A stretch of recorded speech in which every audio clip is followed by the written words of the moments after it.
Hello friends, chase the goal के इस online platform पे आपका स्वागत है। राजस्थान लोक सेवा आयोग यानी कि आरपीएससी के द्वारा आपकी राजस्थान प्रशासनिक सेवा आरएएस 2024 का नोटिफिकेशन जो है वो रिलीज किया जा चुका है।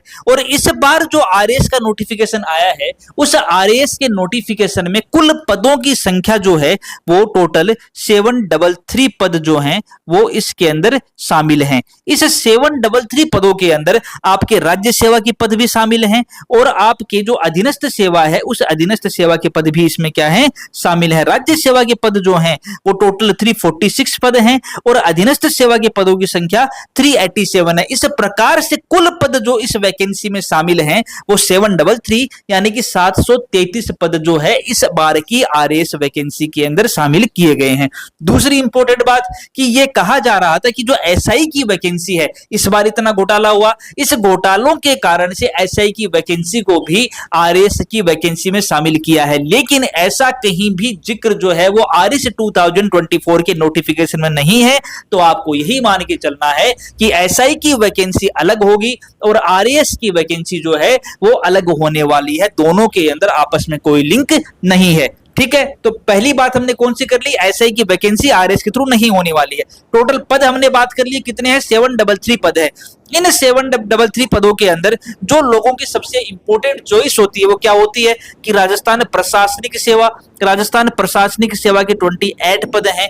राजस्थान पुलिस सेवा यानी कि आरपीएस, तो उसके पदों की संख्या कितनी है, 50 है। और राजस्थान लेखा सेवा जो है उसके पदों की संख्या आपके 109 पद जो है वो राजस्थान लेखा सेवा के इसके अंदर पद शामिल किए गए हैं। अगर हम बात करें आयु सीमा यानी एज लिमिट की बात करें कि एज लिमिट क्या है, तो जो आरएस वैकेंसी का नोटिफिकेशन जो है वो नोटिफिकेशन हमें बताता है कि इस वैकेंसी के लिए जो एज लिमिट है वो एज लिमिट 1/1/2025 यानी कि 1 जनवरी 2025 जो है उस दिन उस पर्सन की आयु जो वैकेंसी के लिए अप्लाई कर रहा है 21 ईयर होनी चाहिए और उसकी मैक्सिमम आयु जो है वो 40 ईयर या 40 ईयर से कम होनी चाहिए, इससे बड़ा वो नहीं होना चाहिए। यानी कि 21 साल से लेकर के 40 साल के जो हमारे सभी भाई हैं, सभी युवा हैं, वो इस वैकेंसी के अंदर क्या कर सकते हैं, अप्लाई कर सकते हैं। ठीक है, दूसरी बात क्या आती है, दूसरी बात आती है क्वालिफिकेशन कि इस वैकेंसी के लिए क्वालिफिकेशन या योग्यता क्या है। तो अनिवार्य शैक्षणिक योग्यता वाले सेक्शन में आप क्या देख सकते हो कि यहां पर यह बताया गया है कि इस वैकेंसी के लिए ऐसा कोई भी कैंडिडेट जो ग्रेजुएशन किया हुआ है वो एलिजिबल है, या ऐसा कोई कैंडिडेट जिसकी ग्रेजुएशन अभी कंप्लीट नहीं हुई है लेकिन आरएस की मुख्य परीक्षा तक उसका जो मेन रिजल्ट है, जो उसका मुख्य परिणाम है वो घोषित हो चुका होगा, तो उस कंडीशन के अंदर वह भी इस परीक्षा के लिए एलिजिबल है। तो ग्रेजुएशन जो है वो इस वैकेंसी के लिए मुख्य मानदंड है कि आपके पास मिनिमम ग्रेजुएशन की डिग्री तो होनी ही होनी चाहिए। अगर हम बात करें परीक्षा के एग्जाम डेट कब की है या ये एग्जाम कब लग सकता है, तो इस एग्जाम के बारे में ये वाला जो पेज है इसमें बताया गया है आपके सामने, ये रहा।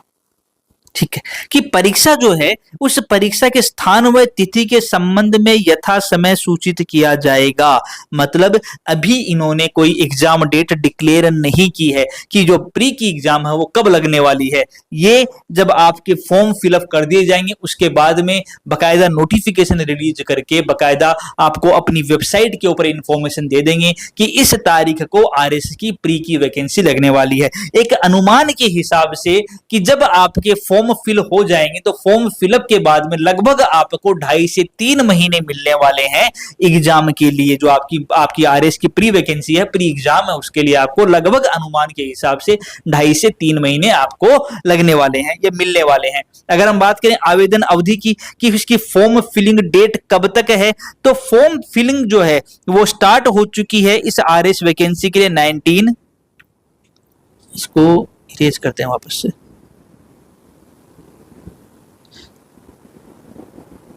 जो फॉर्म फिलिंग है वो फॉर्म फिलिंग स्टार्ट हुई है इसकी आपकी 19 सितंबर से स्टार्ट है और कब तक रहेगी, ये आपकी 18 अक्टूबर जो है उस 18 अक्टूबर तक फॉर्म फिलिंग की लास्ट डेट है। यानी 19 सितंबर से लेकर के 18 अक्टूबर तक आपको एक महीना जो है वो मिलने वाला है फॉर्म फिलअप के लिए, और इसके लगभग 2.5 से 3 महीने के अंदर आपकी आरएएस की प्री एग्जाम जो है वो लग सकती है। इतना क्लियर है? ठीक है, फिर अब बात करें स्कीम ऑफ एग्जामिनेशन क्या है, क्या वही पुराना वाला पैटर्न फॉलो किया जाएगा या कुछ नया भी इस बार आरएएस की वैकेंसी के अंदर है? तो दोनों ही चीजें हैं, पुराना वाला पैटर्न भी फॉलो होगा और कुछ नई चीजें भी इस बार की आरएएस की वैकेंसी में शामिल की गई हैं। पुराना पैटर्न क्या है? पुराना पैटर्न ये था कि एक आरएएस की प्री एग्जाम लगेगी, उसके बाद में प्री क्वालिफाइड बंदे जो हैं वो मेंस के लिए एलिजिबल हैं तो वो मेंस एग्जाम लिखेंगे, और मेंस एग्जाम में जो क्वालिफाइड होंगे वो क्या करेंगे, बाद में इंटरव्यू के लिए एलिजिबल हैं। तो वही 3 स्टेज में एग्जाम है, पहले प्री है, प्री के बाद में मेंस लगने वाली है, और मेंस के बाद में क्या होगा, इंटरव्यू होगा। जो प्री वाला एग्जाम है, इस प्री वाले एग्जाम के अंदर आपके जीके जीएस वाला पोर्शन जो है वो पूछा जाएगा, जिसके मैक्सिमम मार्क्स 200 यानी पेपर जो है वो टोटल 200 नंबर का होगा। 3 घंटे का टाइम ड्यूरेशन आपको मिलने वाला है, और पूछे जाने वाले जो क्वेश्चन हैं वो क्वेश्चन टोटल 150 क्वेश्चन पूछे जाएंगे। ये तो वही पैटर्न हो गया जो हम हर बार फॉलो करते हैं। नई चीज क्या है सर?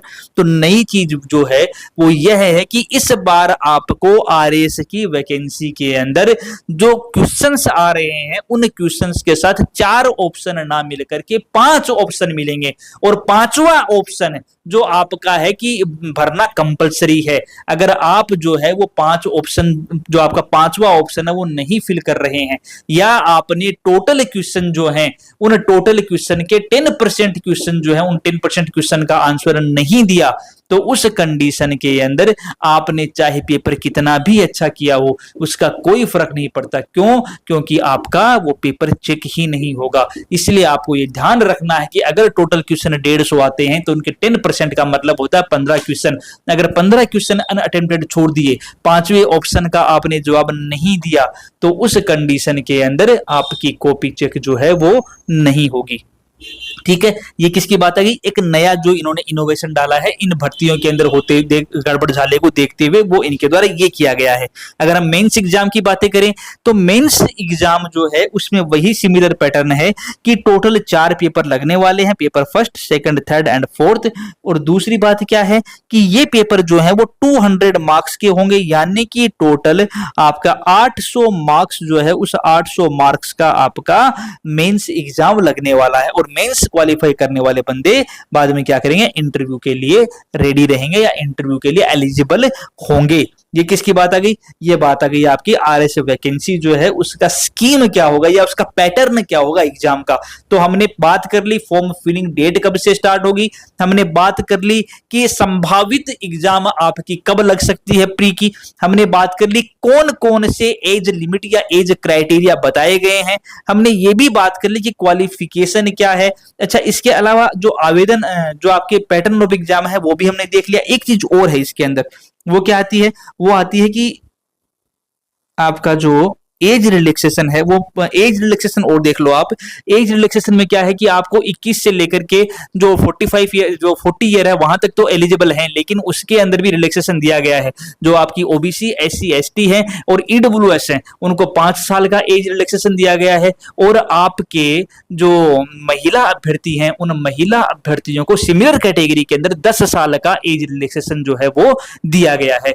तो ये सारी की सारी इंफॉर्मेशन जो है आपकी आरएस 2024 के नोटिफिकेशन के माध्यम से चेज द गोल इंस्टीट्यूट की तरफ से आपको प्रोवाइड करी गई है। हमें उम्मीद है कि जो इन्फॉर्मेशन आप तक डिलीवर की गई है आपको पसंद आई होगी, और आप जो है आरएस की वैकेंसी की तैयारी का जोर शोर से या इस तैयारी में जोर शोर से अपने आप को झोंक देंगे, ताकि क्या हो, प्री और मेंस क्वालिफाई करके, इंटरव्यू भी क्वालिफाई करके आप एक प्रशासनिक पद के ऊपर बैठें और अपनी जिम्मेदारियों को निभाते हुए यह जो भ्रष्टाचार वाला काम चल रहा है, ये जो पेपर आउट का सिस्टम चल रहा है, इससे समाज को मुक्ति दिलाएं, ताकि हमारा युवा जो है वो देश के उत्थान के अंदर एक कदम और आगे बढ़ा सके। आज के लिए बच्चों इतना ही, बाकी मिलते हैं ऐसे ही इंफॉर्मेशन के साथ किसी और वीडियो में। अगर आपने अभी तक इस चैनल को सब्सक्राइब नहीं किया तो सब्सक्राइब कर लें, ताकि आपको ऐसी लेटेस्ट इंफॉर्मेशन जो है वो कंटिन्यूअसली मिलती रहे। धन्यवाद।